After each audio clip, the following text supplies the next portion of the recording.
Bom dia, ministro. Bom dia, colegas parlamentares.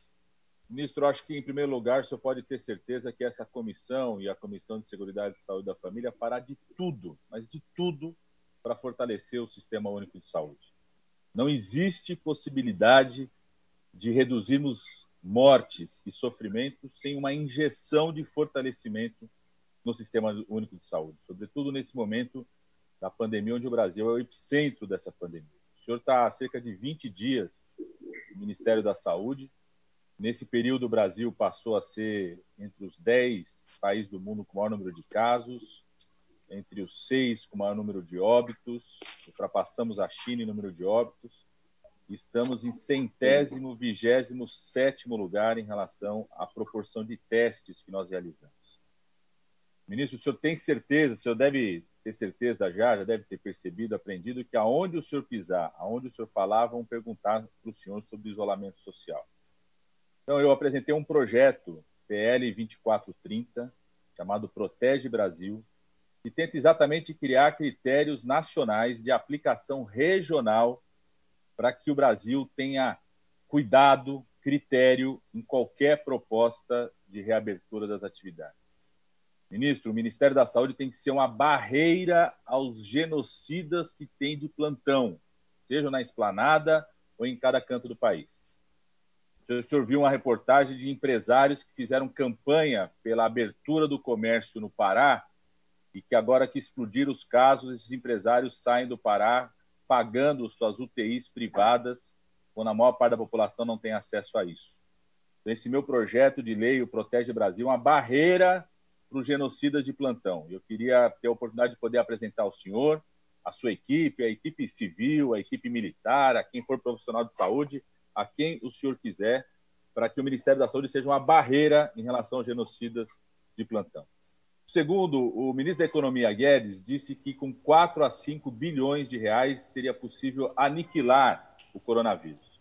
Queria saber qual é a sua opinião do senhor, qual é a opinião do senhor sobre isso. O senhor concorda com essa opinião, porque são 5 bilhões adicionais que foram suplementados, o resto é remanejamento de recursos, ou se o senhor vai aproveitar a oportunidade que nenhum ministro teve desde que foi criado o SUS foi criado em 88 pela Constituição, em 90 pela Lei Orgânica, de um orçamento de guerra que esse Congresso aprovou, que dá limites infinitos para se investir na saúde, para dar um fortalecimento e injeção de recursos para o SUS. Quanto que o senhor precisa? Diga para nós, apresente, se não é hoje, apresente com uma carta, um estudo na semana que vem, quanto que precisa o Ministério da Saúde para levar máscaras para quem não tem máscaras, para pagar os residentes que estão com a bolsa atrasada, para garantir os leitos de UTI para os hospitais que não estão sem esses leitos, para santas casas, para garantir testes. Os números mudam a cada entrevista. Eram 46 milhões, 24 milhões, 1,8 milhões. O número real que nós estamos ouvindo nos estados e municípios é que faltam testes. E, por fim, vou fazer um comentário de uma entrevista que o senhor fez ontem, que o senhor disse que seria contra a tomada de leitos particulares, porque o pessoal de fora do país poderia ter uma impressão ruim de nós. Ministro, o Ministério da Saúde tem uma assessoria de relações internacionais muito competente, que já deve ter mostrado para o senhor o que o mundo está pensando da condução da pandemia pelo presidente Bolsonaro. E que o relatório da ONU já disse sobre o presidente Bolsonaro. A imagem do Brasil já está manchada. E a possibilidade de reverter essa imagem é salvarmos vidas. Eu entendo a disposição do senhor de conversar com a iniciativa privada. Você está dizendo que amanhã vai lá conversar no Rio de Janeiro. Qual é o limite da conversa? Porque o limite da capacidade do SUS já foi exposto.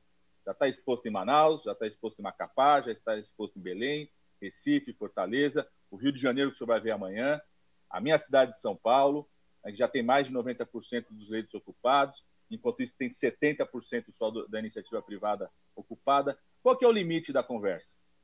Nós vamos contratar esses leitos? Qual que é o limite que o senhor pretende ir, que o senhor propõe, de pagamento desses leitos para o setor privado? O senhor vai precisar de mais recurso para isso? Ou 5 bilhões de reais que o Guedes falou são suficientes para isso? Se acertar um valor para a iniciativa privada, esse será o mesmo valor para o conjunto do SUS, para os hospitais universitários, para as santas casas, para as várias regiões do país? Qual que é o limite, tanto da pressão sobre o SUS, do colapso do sistema, E qual que é o limite da conversa com o setor privado? O senhor chegou a dizer, inclusive, Padilha. que isso tem mais... para encerrar, o senhor chegou a dizer isso, que isso tem mais implicação do que a Covid. O que implica mais para o senhor do que a Covid nesse momento? Porque os médicos, os enfermeiros, os fisioterapeutas, os secretários municipais, secretários estaduais, os funcionários aí do Ministério da Saúde estão 24 horas preocupados e implicados com a Covid. O que implica mais do que a Covid para o ministro da Saúde nesse momento?